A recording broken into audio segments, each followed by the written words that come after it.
Kejadian pasal 5 ayat yang pertama. Inilah daftar keturunan Adam. Pada waktu manusia itu diciptakan oleh Allah. Dibuatnyalah dia menurut rupa Allah. Laki-laki dan perempuan diciptakannya mereka. Ia memberkati mereka dan memberikan nama manusia kepada mereka pada waktu mereka diciptakan. Setelah Adam hidup 130 tahun, ia memperanakan seorang laki-laki menurut rupa dan gambarnya, lalu memberi nama Set kepadanya.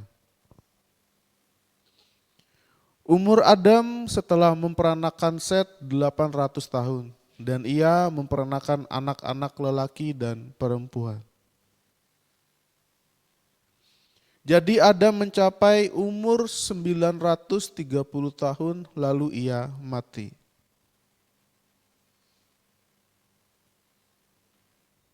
Kejadian pasal 6 ayat 9. Inilah riwayat Nuh. Nuh adalah seorang yang benar dan tidak bercela di antara orang-orang sezamannya. Dan Nuh itu hidup bergaul dengan Allah. Nuh memperanakan 3 orang laki-laki, Sem, Ham, dan Yafet. Adapun bumi itu telah rusak di hadapan Allah dan penuh dengan kekerasan. Allah menilik bumi itu dan sungguhlah rusak benar. Sebab semua manusia menjalankan hidup yang rusak di bumi. Berfirmanlah Allah kepada Nuh, Aku telah memutuskan untuk mengakhiri hidup segala makhluk, sebab bumi telah penuh dengan kekerasan oleh mereka. Jadi aku akan memusnahkan mereka bersama-sama dengan bumi.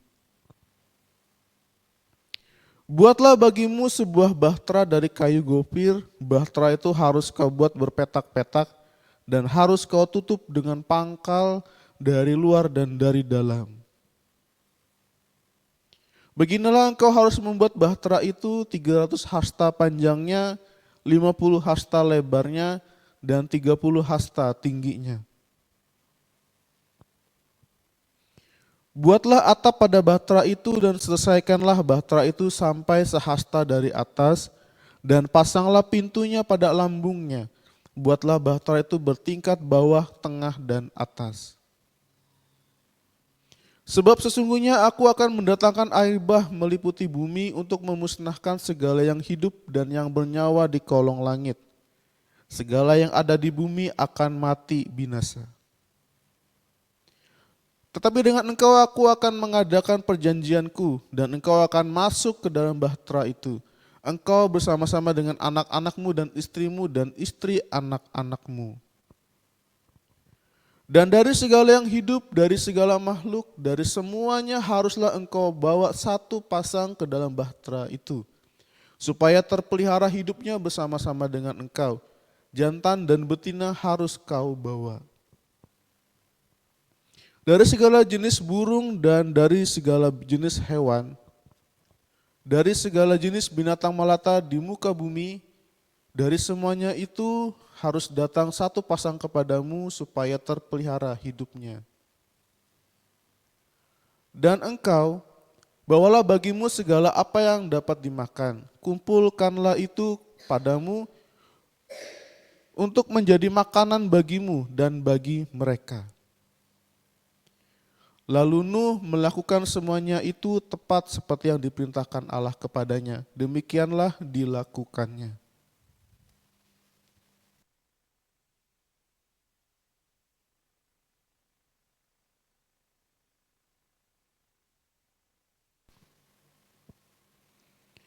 Oke, shalom Bapak Ibu teman-teman dimanapun berada, kembali lagi bersama saya di program Jesus Call. Kita masih membahas tentang manusia.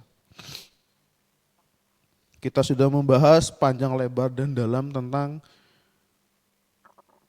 apa itu, seperti apa, bagaimana, harus ngapain, dan lain sebagainya di dalam tolak ukur menjadi manusia yang utuh di hadapan Tuhan. Sebelum kita lanjut kepada pembahasan berikutnya, mari kita bersatu dalam doa. Tuhan Yesus Allah Bapa kami bertata dalam kerajaan sorga, pada hari ini kami akan mendengarkan kebenaran firman-Mu. Biarlah pada hari ini Engkau saja yang beracara, yang bertutur kata atas hamba-Mu untuk menyampaikan kepada semua orang yang mendengarkan rekaman ini. Kiranya nama Tuhan saja yang dipermuliakan di dalam seluruh seluk-beluk kehidupan kami sebagai umat manusia. Di dalam nama Tuhan Yesus Kristus, Tuhan dan Juru Selamat kami berdoa dan mengucap syukur. Haleluya. Amin. Bapak Ibu teman-teman, terima kasih. Ini adalah kesempatan yang baik.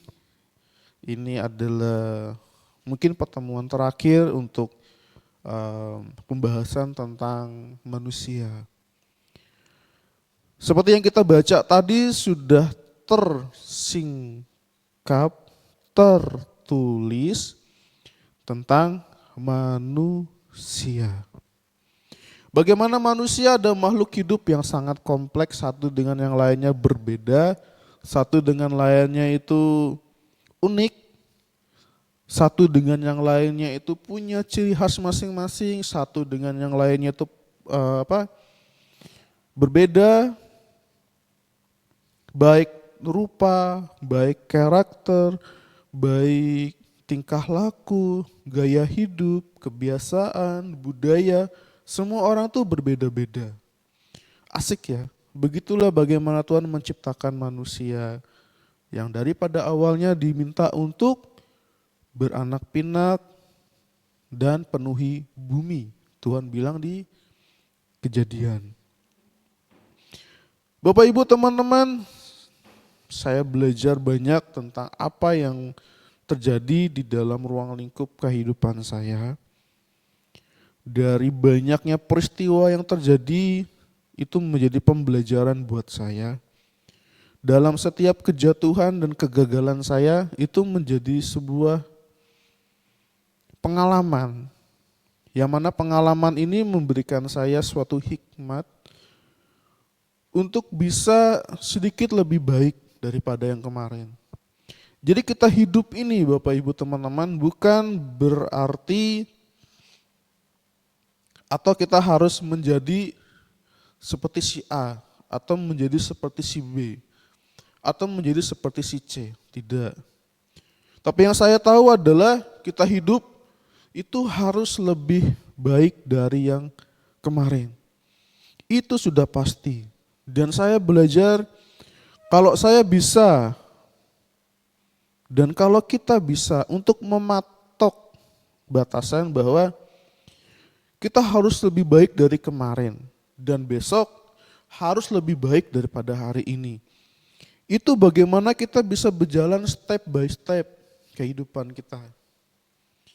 Bahwa dengan demikian kita tidak menjadi lelah atau capek untuk mengejar sesuatu yang menurut kita harus kita kejar. Kita jadi capek dan lelah dengan semua itu. Tapi kalau kita bisa menciptakan sebuah habit di dalam kehidupan kita bahwa aku ingin lebih baik daripada saya yang kemarin. Itu lebih enak, lebih mudah. Misalkan kemarin kita evaluasi, kayaknya aku kurang ini deh. Kayaknya aku kurang itu deh. Dan akhirnya hari ini kita perbaiki. Kita atur planning, kita atur rencana, dan kita lakukan. Dan keesokan harinya kita evaluasi lagi apa yang terjadi hari ini. Hari ini kurangnya apa ya? A, B, C, D. Oh kurangnya di sini. Nah besok kita perbaiki lagi apa yang kurang di hari ini. Dan kalau bisa ini kita lakukan secara konsisten. Nah menjaga konsisten ini tidak mudah, jujur. Tapi kalau kita mau progres yang baik, kita harus belajar untuk konsisten melakukannya. Sama seperti ketika saya di dalam keseharian saya ngelihat saya kurang di bidang ini, bagaimana saya harus bisa menanamkan di otak saya untuk bisa lebih baik lagi dari kemarin. Dan itu membuat saya tidak menjadi lebih capek, tapi membuat saya punya tujuan hidup. Nah bagi Bapak Ibu yang ingin punya tujuan hidup, cukup simpel saja. Hari ini kita harus perbaiki kerusakan yang kemarin. Dan besok harus kita perbaiki kerusakan yang terjadi hari ini. Maka tiap hari kita bisa mengevaluasinya, maka kita akan tahu arah tujuannya akan kemana. Dan kita bisa planningkan untuk jangka panjang. Hari ini saya punya penghasilan sekian, kalau saya tabung sekian, di Desember 2025, saya mungkin punya tabungan sekian. Nah dari situ Bapak Ibu bisa tahu, dalam waktu berapa tahun Bapak Ibu akan menghasilkan berapa. Itu terlihat semua. Dan dari situ Bapak Ibu bisa punya tujuan hidup. Oke Bapak Ibu teman-teman, kita akan membahas tentang apa yang terjadi. Peristiwa yang menarik untuk kita bahas. Ini adalah peristiwa di zaman mulanya kitab Kejadian berawal. Bahwa dari kitab Kejadian inilah maka muncul kitab-kitab yang lain. Oke, mari kita baca dari kitab Kejadian yang pertama tadi. Kejadian pasal 5 ayat 1. Inilah daftar keturunan Adam. Adam adalah manusia pertama Bapak Ibu ya, yang tercatat di Alkitab. Pada waktu manusia itu diciptakan oleh Allah, dibuatnyalah dia menurut rupa Allah. Ketika manusia pertama diciptakan, yaitu yang namanya Adam, Adam diciptakan menurut rupa Allah. Menurut rupa Allah. Bagaimana manusia pertama yang diciptakan sama Tuhan menurut rupa Allah adalah berjenis kelamin his atau him. Laki-laki. Karena laki-laki adalah sebuah representasi daripada Tuhan. Seorang pemimpin. Itu adalah menjadi tanggung jawab laki-laki. Seperti saya juga sudah bahas di yang pertama kemarin tentang bagaimana tanggung jawab seorang laki-laki.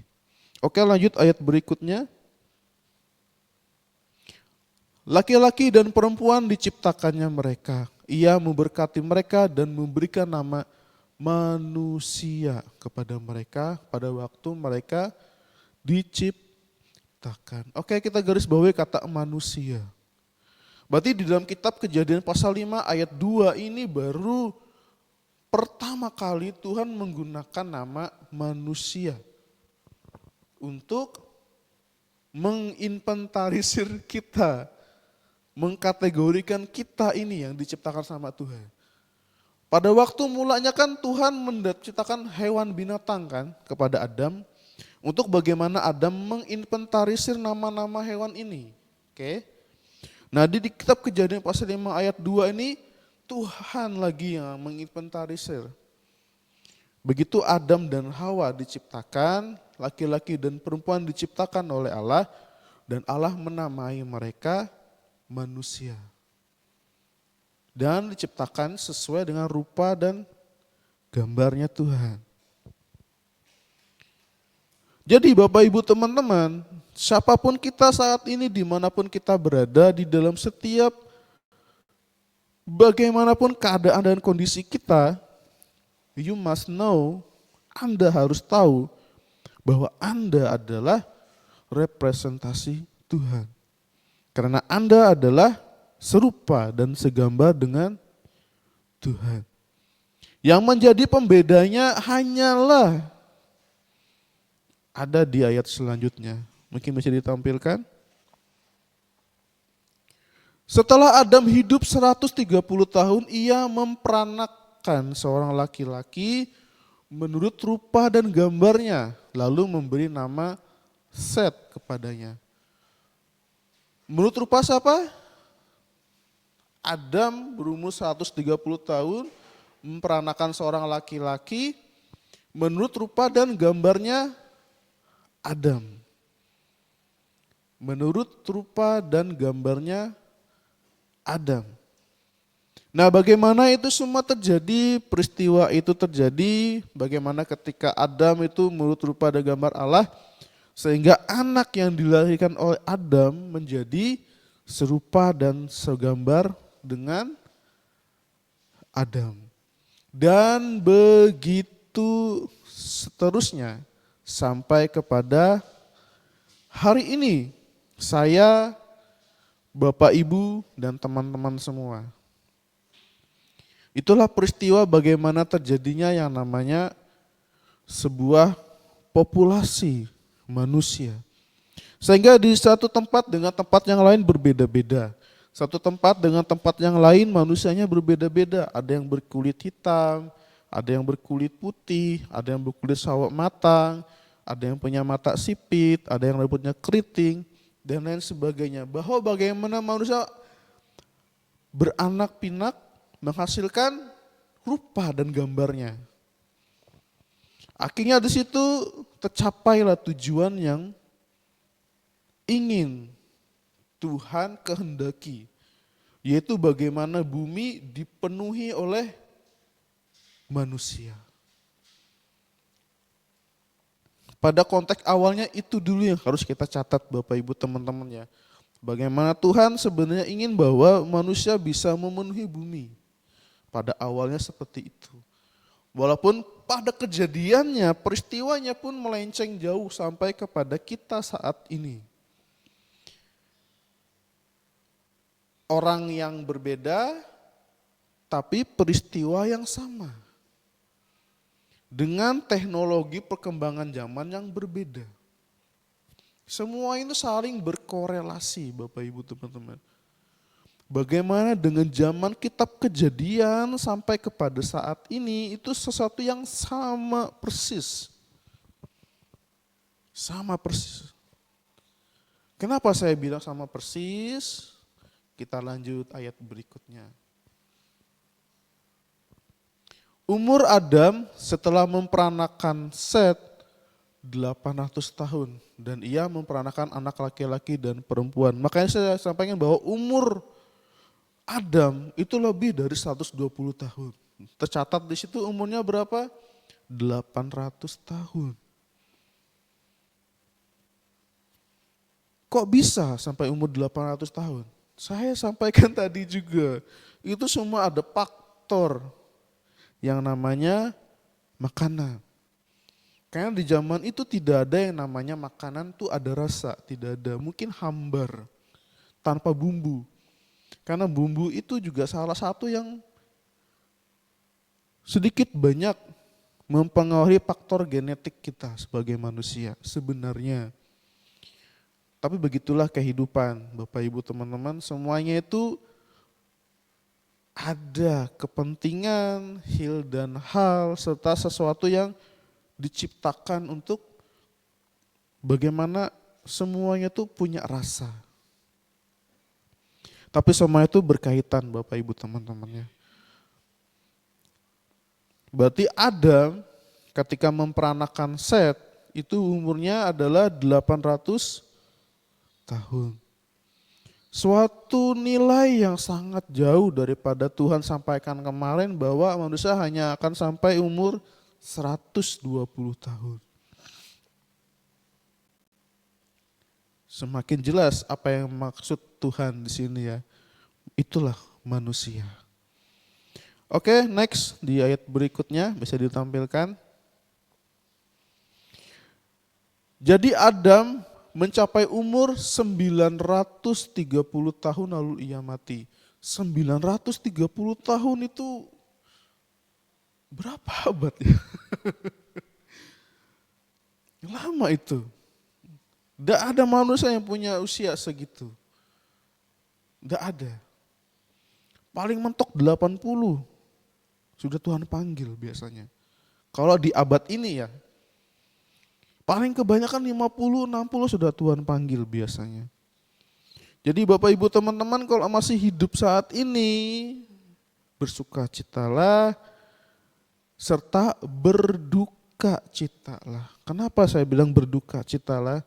Karena ketika kita masih hidup di muka bumi ini, kita harus hadapi bahwa kita hidup di dunia yang penuh dosa. Berduka citalah kita atas hidup kita. Untuk apa? Untuk kita selalu sadar posisi kita. Dan ketika Tuhan panggil, kita sudah dalam posisi siap dan kita memperoleh mahkota kehidupan kita. Makanya itu Bapak Ibu, duri dalam daging atau dosa yang selalu mengikat kita itu menjadi sebuah pengingat kepada kita. Siapa kita? Dan dari situ kita bisa menjadi pribadi yang harus lebih baik dari kemarin.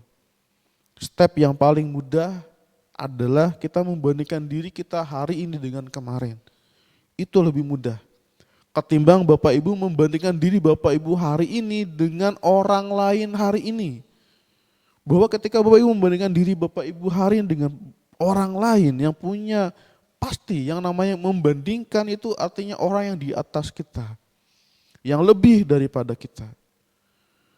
Saya rasa itu tidak fair, tidak adil.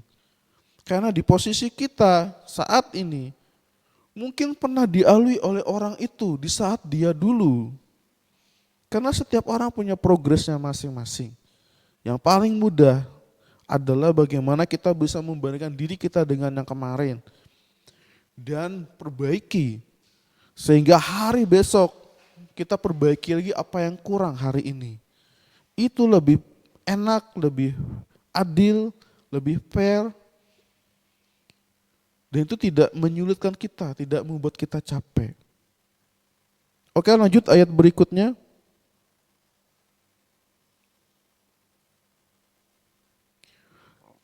Kita langsung lanjut ke Kejadian pasal 6 ayat 9. Inilah riwayat Nuh. Nuh adalah seorang yang benar dan tidak bercela di antara orang-orang sezamannya. Dan Nuh itu hidup bergaul dengan Allah. Bagaimana posisi kita harus dibilang benar di hadapan Allah? Harus hidup bergaul dengan Allah. Bagaimana cara hidup bergaul dengan Allah? Cara yang paling mudah saya sampaikan tadi, hari ini harus lebih baik dari kemarin. Bawa dalam doa, kerjakan yang terbaik. Apa yang dikerjakan kita hari ini. Apa yang menjadi profesi kita, apa yang menjadi posisi jabatan kita. Kita berikan yang terbaik hari ini. Sehingga kita menjadi semakin baik hari demi hari. Dan dengan demikian kita punya pencapaian yang di atas rata-rata orang. Karena kita menjadi versi terbaik kita hari demi hari. Dan saya yakini Bapak Ibu teman-teman itu tidak susah melakukannya. Tapi menjadi tidak mudah karena kita harus konsisten. Karena ketika kita harus konsisten itu setiap hari kita akan diperhadapkan dengan duri dalam daging kita. Dan ketika kita sudah kompromi, dosa sudah di depan pintu. Itu apakah akan berhenti? Tidak Bapak Ibu teman-teman. Setiap hari kita akan ngelakuin itu. Setiap hari kita akan diperhadapkan. Setiap hari kita akan head to head dengan hal ini. Tapi kita sudah tahu batasan.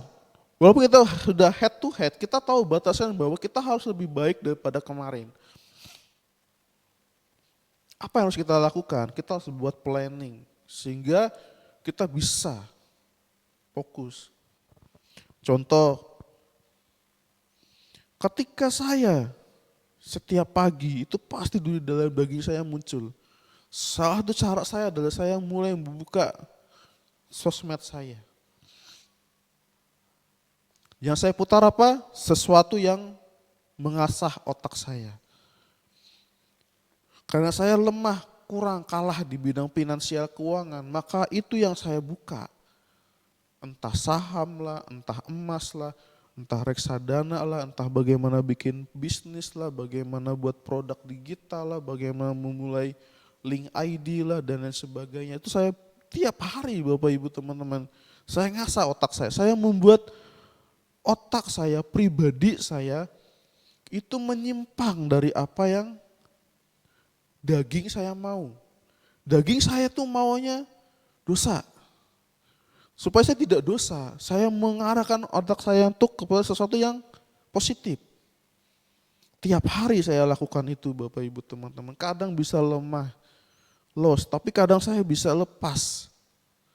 biasanya tuh muncul di pagi hari, itu itu dosa gitu. Bahkan di saat kita lagi santai atau di jam kosong. Kalau anak-anak saya bilang tuh jam kos gitu ya. Saya bingung awalnya jam kos. Saya kan ngajar kelas 6 Bapak Ibu ya. Kelas 6 SD, karena saya juga merangkap jabatan sebagai seorang operator, saya menyelesaikan administrasi sekolah dan guru-guru yang lain. Saya kadang-kadang bisa terlambat datang ke kelas. Begitu saya datang ke kelas, anak-anak tuh suka segar mukanya gitu. Kenapa kok pada segar, kok pada senang gitu ya. Iya Pak, senang Pak, oleh ini apa, tadi kita jam kos katanya. Hah? Apa itu jam kos gitu saya tanya mereka gitu kan. Jam kosong Pak katanya, tidak ada pelajaran, 1 jam full. Kadang saya ngerasa ini tidak benar apa yang saya lakukan. Tapi di satu sisi saya tidak mengerjakan administrasi, ini juga dituntut sama dinas pendidikan. Artinya apa, ini masih sangat susah saya untuk menjabarkan keadaan saya di sekolah ya. Karena kalau di tingkatan di atas sekolah saya itu ada yang namanya tata usaha. SMP, SMA itu ada yang namanya tata usaha. Jadi tata usaha itu yang menyelesaikan semua administrasi. Enak. Tapi kalau di level SD dan level TK itu tidak ada yang namanya tata usaha. Sehingga guru akhirnya tidak mau merangkap sebagai tata usaha. Itu tidak mudah Bapak Ibu teman-teman. Karena tidak dibayar setiap pekerjaan kita. Cuma gaji tok sebagai guru kelas. Apakah saya harus mengeluh? Jujur harus sebenarnya. Tapi dengan situasi yang ada ya nggak bisa. Karena memang semuanya sudah seperti itu dari dulu. Kecuali ada dibuka lowongan untuk tata usaha. Tapi kayaknya itu akan sangat sulit dengan situasi geopolitik yang ada di Indonesia saat ini dan di dunia saat ini. Kalau membuat satu lowongan pekerjaan tata usaha itu sama seperti ada beban lagi kepada kas negara. Saya lihat di situ, akhirnya saya kerjakan walaupun akhirnya mau tidak mau ada banyak yang harus dikorbankan. Nah Bapak Ibu teman-teman, seperti itulah struktur dunia saat ini bekerja, termasuk dunia kerja ya. Semuanya akan jadi seperti itu. Akhirnya banyak hal, bahkan di dalam sosmed itu selalu dibilang janganlah terlalu terlihat hebat atau terlalu bisa. Nanti kita akan dimanfaatkan bahasanya di sosmed itu. Tapi yang mau tidak mau memang harus. Makanya ada sebuah prolog bahwa yang paling sering kerja adalah guru honorer, mereka bilang. Tanpa akhirnya ada yang membuat komen di bawahnya itu, Anda belum melihat bagaimana PNS versi CAT. Karena saya PNS versi CAT Bapak Ibu ya. Maksudnya PNS versi CAT itu yang tesnya menggunakan komputer, laptop. Hampir 90% kami yang lulusan CAT, kami memegang peranan penting di sekolah tuh hampir 80% pekerjaan itu kami yang pegang. Hampir angkatan saya. Jadi kok dibilang ada guru honor yang paling banyak kerja, tidak. Karena belum melihat PNS versi CAT gitu ya. Yang serba bisa. Bikin video hayu, Word bisa, Excel bisa, Photoshop bisa, Canva bisa, tinggal belajar. YouTube kan ada, TikTok juga ada, tinggal searching aja gimana sih cara bikinnya gini-gini, tinggal praktek bisa. Walaupun tidak pro, tapi tinggal cek bisa kita pelajari semuanya itu. Oke Bapak Ibu teman-teman, agak ngelantur jauh daripada apa yang dibahas, tapi ini sesuatu yang terjadi real, nyata Bapak Ibu ya. Bukan sesuatu yang omon-omon atau bahasa orang tuh hayalan, ngahalu, tidak, tapi real dunia kerja yang terjadi saat ini. Makanya Bapak Ibu teman-teman yang punya pekerjaan saat ini, lakukan yang terbaik. Di tahun 2025 jangan pernah ingin resign. Kalau kita tahu di pekerjaan kita hari ini kita menghasilkan uang, jangan pernah resign. Atur keuangan, tabung. Entah mau nabung di tabungan rekening nggak apa-apa. Entah mau nabung di reksadana boleh. Mau deposito boleh. Ataupun mau beli emas tiap kali gajian boleh. 1 gram, 1 gram. Nggak kerasa Bapak Ibu teman-teman, Desember sudah ada 12 gram emas kita. Emas batangan ya yang harus. Jangan yang perhiasan. Karena emas batangan ada yang persis 1 gram. Kecil gitu, kayak chip gitu. Tapi dia bentuknya kayak kartu nama. Jadi kalau misalkan kita beli dompet yang untuk kartu nama itu kita tinggal masukin di situ, set. Nanti kan kelihatan di Desember, udah sekian gram aja nih emas gua gitu. Jadi setiap kali beli tulis di kertas kecil, misalkan belinya di angka 600.000, tulis 600.000 untuk 1 gramnya. Terus kita beli lagi misalnya di angka 900.000, tulis 900.000 untuk 1 gram. Karena tiap bulan kan berbeda-beda tuh harganya. Semakin kesini makin naik harganya. Nanti kalau misalkan pengen ngejual kan tinggal hitung rata-ratanya berapa. Total berapa dibagi 12. Kelihatan rata-rata 1 bulan itu berapa nilai emas yang kita punya. Itu salah satu yang menurut saya sangat simpel, sangat mudah bisa kita praktekkan. Tapi yang tidak mudahnya adalah konsistennya itu tadi. Karena kita tiap hari akan diperhadapkan dengan duri dalam daging. Semuanya itu hanya untuk menjadi penguji untuk kita. Oke, kita balik kepada nas Alkitab tadi, bagaimana Nuh didapati ke ayat 9 tadi, boleh diputar ke ayat 9. Bagaimana Nuh, seorang yang benar, tidak bercela di antara orang-orang sezamannya. Kalau kita mau didapati tidak bercela dengan orang sejaman kita, kita harus hidup bergaul dengan Allah. Yang kalau bahasanya Alkitab bahas, kalau ingin menjadi kaya, carilah dulu kerajaan sorga dan segala isinya, maka segala sesuatunya akan ditambahkan. Artinya apa yang dipatok, apa yang dikasih batasan, apa yang diperintahkan dan apa yang dilarang itu kita lakukan. Kita akan memperoleh sesuatu yang dalam tanda kutip tidak bisa diambil atau dicuri oleh orang. Itu menjadi hak milik kita. Dengan semua pengetahuan, hikmat, kebijaksanaan yang Tuhan kasih di otak kita. Sehingga dengan demikian kita bisa melalui hari demi hari menjadi versi yang terbaiknya kita.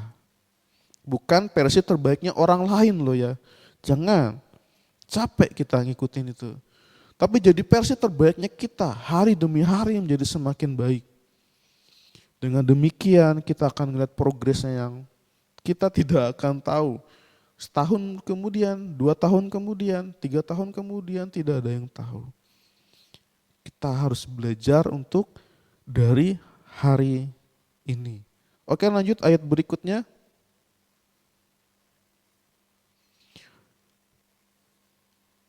Nuh memperanakan 3 orang laki-laki, Sem, Ham, dan Yafet. Lagi-lagi anak laki-laki loh ya. Lanjut ayat ke-11. Adapun bumi itu telah rusak di hadapan Allah dan penuh dengan kekerasan. Apakah bumi sekarang tidak rusak? Apakah bumi sekarang tidak rusak? Apakah manusia tidak makin rusak? Sama, Bapak Ibu teman-teman. Berbedanya cuma satu. Versi Alkitab itu sama dengan keadaan sekarang. Bedanya apa Bapak Ibu teman-teman? Dulu tidak seperti sekarang informasinya. Sekarang kita bisa tahu, kita bisa lihat bagaimana buruknya manusia.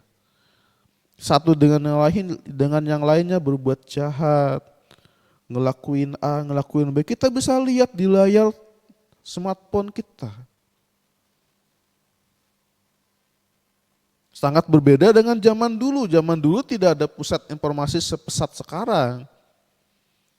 Dari mulut ke mulut aja kalau zaman dulu. Kalau tidak sampai informasinya ya tidak tahu. Tahu-taunya di sana lagi ada krisis ini. Di zaman dulu loh ya. Karena tidak ada informasi, tidak ada yang namanya teknologi seperti sekarang zaman itu. Nulis surat aja masih di daun. Zaman dulu itu. Nah, Bapak Ibu teman-teman, bagaimana perkembangan zaman itu sangat mempengaruhi pola pikir manusia.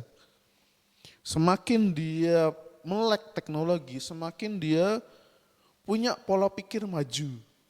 Tapi bagi seseorang yang tidak melek teknologi, mereka kadang cuma bisa menyalahkan situasi. Tapi bagi kita yang punya melek teknologi, kita bisa pelajari semuanya dengan sangat mudah. Tinggal kita mau enggaknya, rajin atau enggaknya. Kalau kita malas pun ya sama aja enggak bisa. Tapi kalau kita rajin tiap hari menambah pengetahuan terus, kita akan menjadi tahu, menjadi paham. Walaupun kita tidak bisa sampai kepada titik melaksanakannya hari ini, setidaknya kita udah punya pondasi, kita tahu apa yang harus kita perbuat next-nya. Makanya kalau saya selalu nanya, what next? What next, Lord? Dan saya selalu uraikan, Tuhan, aku punya dosa di sini, kesalahanku di sini. Tolong aku, terus what next? Apakah menjadi semakin baik? Tidak, Bapak Ibu teman-teman, karena saya dibuat buntu dalam segala macam hal. Tetapi saya dibukakan Tuhan hal yang lain, yaitu apa yang ada di dalam otak saya gitu ya. Dan apa yang ada di dalam hati saya. Bagaimana saya sangat rindu sekali banyak anak-anak itu punya kesempatan seluas-luasnya untuk memperoleh yang namanya pendidikan. Karena saya tahu satu-satunya jalur untuk kita saat ini bisa survive di kehidupan di bumi ini yang makin tidak menentu ini adalah pengetahuan, pendidikan. Bahwa dengan demikian kita bisa mengatur langkah kita kemana. Makanya Tuhan bilang jangan tidak menghiraukan didikan Tuhan. Karena Tuhan mendidik dan menyesah anak-anak yang dicintainya. Untuk apa? Untuk punya pengetahuan, pengalaman hidup, untuk tahu salahnya di mana dan memperbaikinya. Tidaklah mudah proses itu Bapak Ibu teman-teman. Semuanya itu berproses. Kita semua berproses. Jangan pernah Anda berpikir bahwa Anda adalah orang yang paling pahit hati di dunia ini.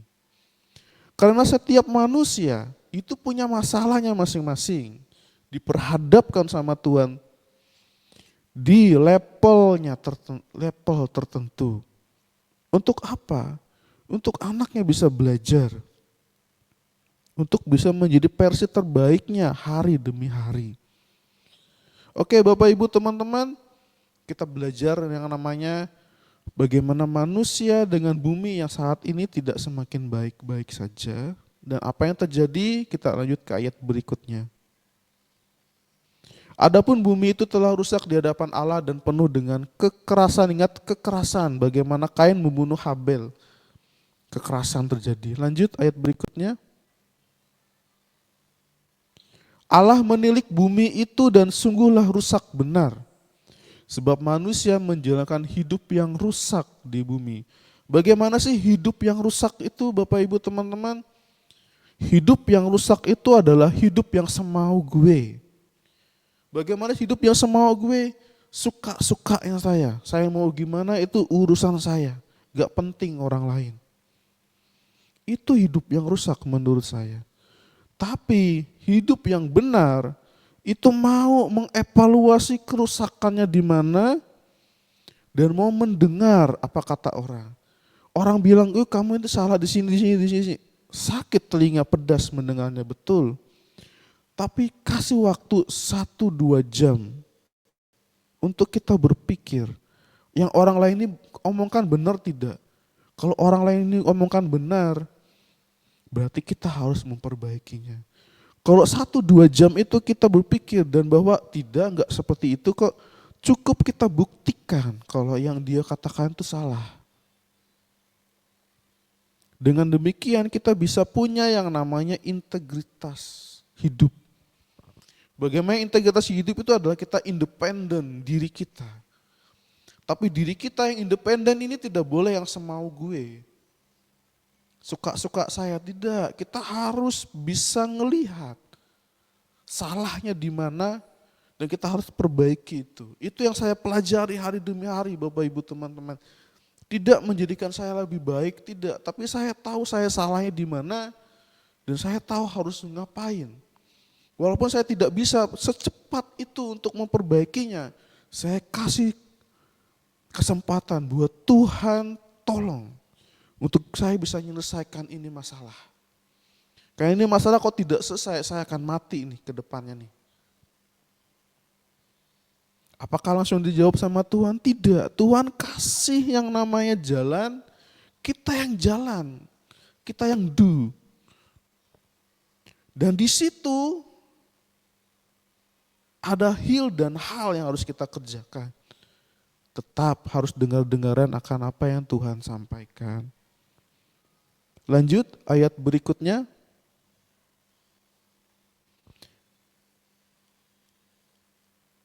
Berfirmanlah Allah kepada Nuh, aku telah memutuskan untuk mengakhiri hidup segala makhluk, sebab bumi telah penuh dengan kekerasan oleh mereka. Jadi aku akan memusnahkan mereka bersama-sama dengan bumi. Lanjut ayat berikutnya. Buatlah bagimu sebuah bahtera dari kayu gopir. Bahtera itu harus kau buat berpetak-petak dan harus kau tutup dengan pakal dari luar dan dari dalam. Sini dulu. Bapak Ibu teman-teman, kira-kira kalau Nuh tidak bergaul karib dengan Allah, apakah dia bisa mendengar suara Tuhan sedetail itu? Bagaimana Tuhan mendetailkan kepada Nuh, Tuhan punya rancangan ini. Bagaimana kalau kita punya hubungan karib sama Tuhan, itu kita bisa tahu Tuhan punya rencana ini buat kamu. Itu sesuatu yang saat ini pun saya sedang bergumul Bapak Ibu teman-teman. Dalam hidup saya pribadi, bahkan dalam hidup saya dengan keluarga saya bergumul luar biasa tentang hal ini. Tuhan belum bisa kasih jawab, tapi Tuhan cuma kasih rasa di sini ada suatu damai gitu ya.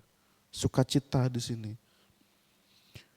Dan semuanya harus saya yang hadapi. Bapak Ibu teman-teman, jangan pernah terkecoh dengan apa yang dikasih sama Tuhan kepada kita.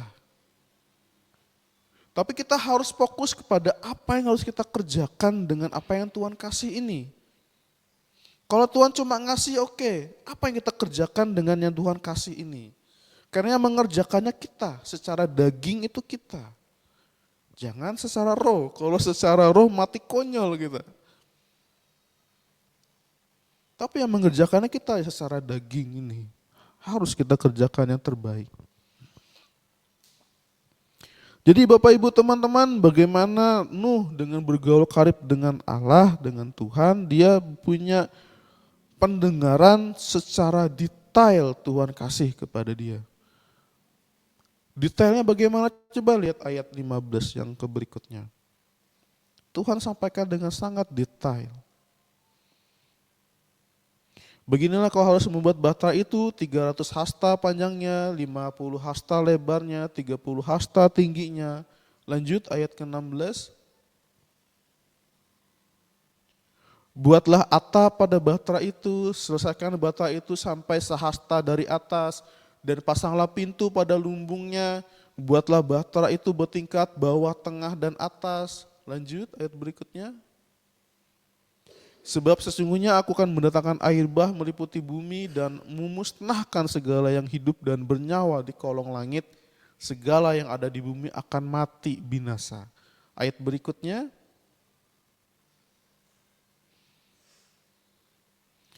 Tetapi dengan engkau aku akan mengadakan perjanjianku dan engkau akan masuk ke dalam bahtera itu, engkau bersama-sama dengan anak-anakmu dan istrimu dan istri anak-anakmu. Bagaimana dengan kita dengar-dengaran sama Tuhan, punya hubungan gaul karib dengan Tuhan, kita bisa menyelamatkan diri kita dan keluarga kita. Dari apa? masalah yang mungkin akan timbul. Walaupun kita tahu kita sudah di dalam masalah, tapi Tuhan kasih jalan keluar kita. Bagaimana Bapak Ibu teman-teman, kita tetap adalah manusia spirit. Yaitu kita harus dengar-dengaran Tuhan kasih tahu apa. Tapi yang do-nya, yang melaksanakannya siapa? Ya kita manusia daging ini yang membuat bahtera itu ya Nuh. Secara spirit Tuhan kasih pernyataan. Yang pernyataan ini juga harus kita uji benar atau tidak. Cara yang uji gimana? Apa yang terjadi di kejadian real kita? Kalau itu benar kejadian, ya udah bener-bener dah hidup. Jangan amburadul, berantakan, kacau balau. Karena Tuhan itu sangat benci dengan sesuatu yang tidak baik. Tuhan itu sangat benci dengan sesuatu yang kacau, tidak teratur. Dan saya belajar itu bagaimana saya belajar dengan diri saya. Karena saya dulu adalah anak yang tidak teratur. Ketika saya kecil saya suka sekali bermain. Dan saya suka menghamburkan mainan saya. Sehingga membuat orang-orang yang di sekeliling saya itu direpotkan untuk membersihkan apa yang saya kerjakan. Di usia kepala 3 ini saya baru paham. Salah banyak saya. Tapi di sini saya mengucap syukur sama Tuhan bahwa di usia ini Tuhan berikan saya sesuatu yang saya tidak pernah sangka-sangka, tidak pernah saya duga-duga bagaimana saya bisa untuk menjadi kesaksian hidup dan mengajarkan bagaimana cara hidup yang benar sebagai seorang manusia yang berbentuk daging. Kalau manusia berbentuk roh saya tidak tahu karena saya masih hidup di dalam daging. Kalau mau tahu itu harus yang sudah lost dulu ya. Tapi yang udah lost pun nggak bisa kita ketemui, kan sudah berbeda dimensi dengan hidup kita saat ini. Oke, lanjut ayat berikutnya.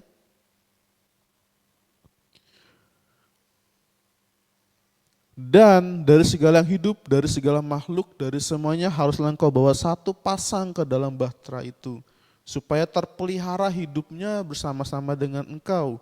Jantan dan betina harus kau bawa. Lanjut. Dari segala jenis burung dan dari segala jenis hewan, dari segala jenis binatang melata di muka bumi, dari semuanya itu harus datang satu pasang kepadamu, supaya terpelihara hidupnya. Lanjut. Dan engkau bawalah bagimu segala apa yang dapat dimakan. Kumpulkanlah itu padamu untuk menjadi makanan bagimu dan bagi mereka. Lanjut. Lalu Nuh melakukan semuanya itu tepat seperti yang diperintahkan Allah kepadanya. Demikianlah dilakukannya. Di ayat terakhir ini Bapak Ibu teman-teman, tadi kita lihat bahwa di ayat sebelumnya Tuhan ngasih perintah, Tuhan ngasih rambu-rambu, Tuhan kasih nih kepada Nuh hil dan hal yang harus dia perbuat, karena Tuhan akan ngasih hukuman karena Nuh bergaul karib sama Tuhan. Oke? Tapi lihat di ayat terakhir apa yang dilakukan Nuh? Bukan roh yang melakukannya, tapi Nuh yang melakukannya tepat sesuai yang diperintahkan Allah. Berarti daging kita yang melakukannya, tubuh manusia ini yang mengerjakannya sebagai seorang pekerja, sebagai apapun yang menjadi posisi kita saat ini, yang menjadi keberadaan kita saat ini, statusnya kita saat ini. Kita secara daging yang melaksanakannya, tapi Tuhan di dalam roh yang memberikan catatan demi catatan, note demi note yang harus dilakukan, note demi note yang tidak boleh kita lakukan. Dan semuanya itu tercatat di Alkitab. Nah, bagaimana manusia, setiap tokoh yang ada di dalam Alkitab itu tidak ada satupun yang ditempatkan Tuhan bagus. Nuh dengan semua kebaikannya itu pun tetap ada cacatnya Bapak Ibu teman-teman. Karena dia manusia biasa. Bisa nanti dilihat kisah ini selanjutnya, bisa sambil kita pantau. Artinya apa Bapak Ibu teman-teman? Tuhan itu menyertai kita, membersamai kita. Oke, tapi yang do-nya itu kita secara daging ini. Tuhan menyertai, Tuhan membersamai, dan Tuhan memberkati apa yang kita kerjakan. Tapi yang menciptakannya, yang melaksanakannya, yang melakukannya, yang menjadikannya adalah kita secara manusia, daging. Di episode tentang manusia ini Bapak Ibu teman-teman, saya ingin memberikan sebuah kesimpulan daripada apa yang sudah kita bahas, bahwa kita tidak boleh menjadi orang lain. Kita tidak boleh menjadi seperti orang lain. Kita harus menjadi seperti siapa diri kita saat ini, dan tugas kita adalah memperbaiki apa yang rusak kemarin.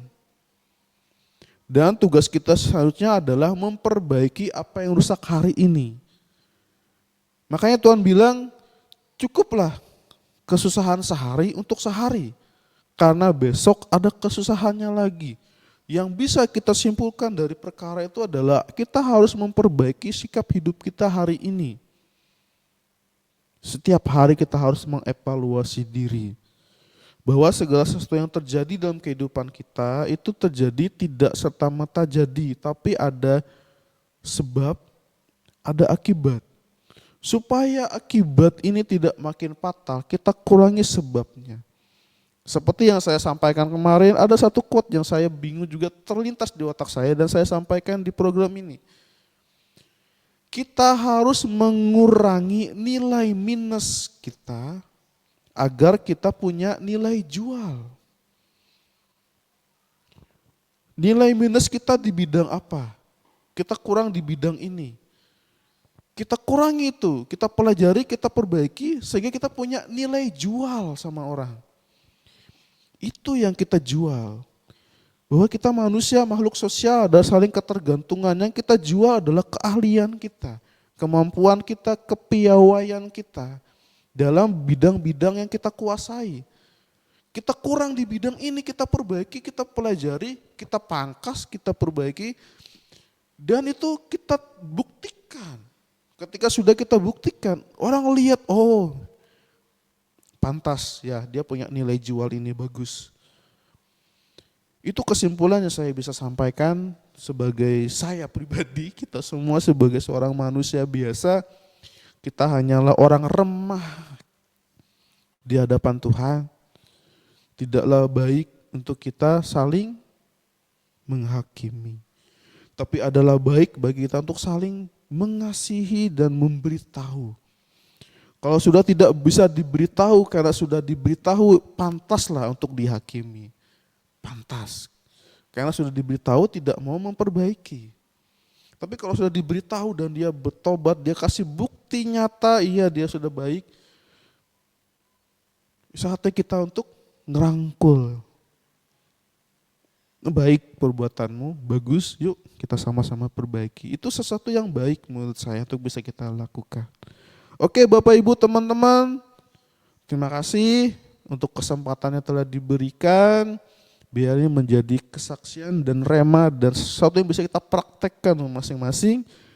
Biarlah nama Tuhan dipermuliakan dalam kehidupan kita, pribadi lepas pribadi. Terima kasih, Tuhan Yesus memberkati.